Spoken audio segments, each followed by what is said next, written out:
ये पहले हमारे पूर्वज पता नहीं क्या क्या दबाते थे। कौवे को खीर खिलाएंगे तो हमारे पूर्वजों को मिल जाएगी। महिलाओं के माथे पे सिंदूर लगाना चाहिए, हाथों में चूड़ियां पहननी चाहिए। अब आप भी जरूर सोच रहे होंगे कि हमारे पूर्वज कहीं पागल और अंधविश्वासी तो नहीं थे जो ये सब करने को कहते थे। नहीं, हमारे पूर्वज अंधविश्वासी नहीं थे, बल्कि बहुत ही क्रांतिकारी और वैज्ञानिक सोच के थे। आप भी जब इन सनातन धर्म से जुड़ी ज्ञान की बातों को जान लेंगे तो खुद ही कहोगे कि सही में हमारे पूर्वज ही असली वैज्ञानिक थे। तो चलिए बिना समय गवाए बताता हूं आपको सनातन धर्म से जुड़ी कुछ महत्वपूर्ण रीति रिवाज के वैज्ञानिक तथ्यों के बारे में। पहला, ये जानना वाकई दिलचस्प है कि सिंदूर का महिलाओं के शरीर से काफी महत्वपूर्ण संबंध है।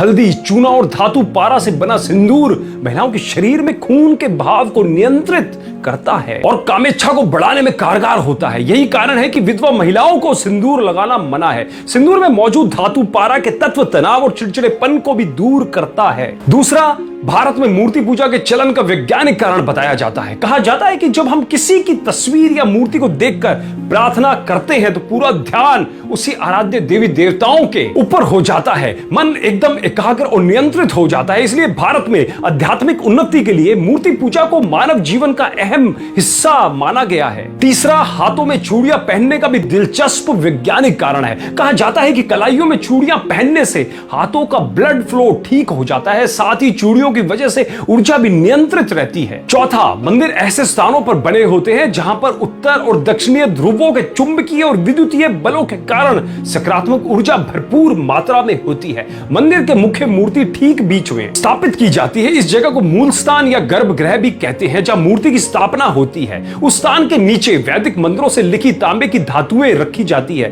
तांबा धरती के चुंबकीय बल को अपनी ओर आकर्षित करता है। इसलिए जब कोई नियमित तौर पर मंदिर में जाकर परिक्रमा आदि करते हैं तो तांबे के इसी चुंबकीय प्रभाव के कारण शरीर की नकारात्मक ऊर्जा भी धीरे धीरे सकारात्मक ऊर्जा का स्थान ले लेती है। और पांचवा और सबसे महत्वपूर्ण, कौवे को खीर खिलाएंगे तो हमारे पूर्वजों को मिल जाएगी। दोस्तों, पीपल और बरगद के टेटे कौवे खाते हैं और उनके पेट में ही बीज की प्रोसेसिंग होती है और तब जाकर बीज उगने लायक होते हैं। उसके पश्चात कौवे जहां जहां बीट करते हैं वहां वहां पर ये दोनों वृक्ष उगते जाते हैं। पीपल जगत का एकमात्र ऐसा वृक्ष है जो round the clock oxygen O2 छोड़ता है। और बरगद के औषधीय गुणों की तो क्या बात करें, बरगद के औषधीय गुण बहुत है। देखो, अगर ये दोनों वृक्ष को उगाना है तो बिना कौवे की और अन्य पक्षियों की मदद से संभव नहीं है। इसलिए कौवों को बचाना पड़ेगा। और यह होगा कैसे? मादा कौवा भादो महीने में अंडा देती है और नवजात बच्चा पैदा होता है। तो इस नई पीढ़ी के उपयोगी पक्षी को पौष्टिक और भरपूर आहार मिलना जरूरी है। इसलिए हमारे ऋषि मुनियों ने कौवों के नवजात बच्चों के लिए हर छत पर श्राद्ध के रूप में पौष्टिक आहार की व्यवस्था कर दी थी,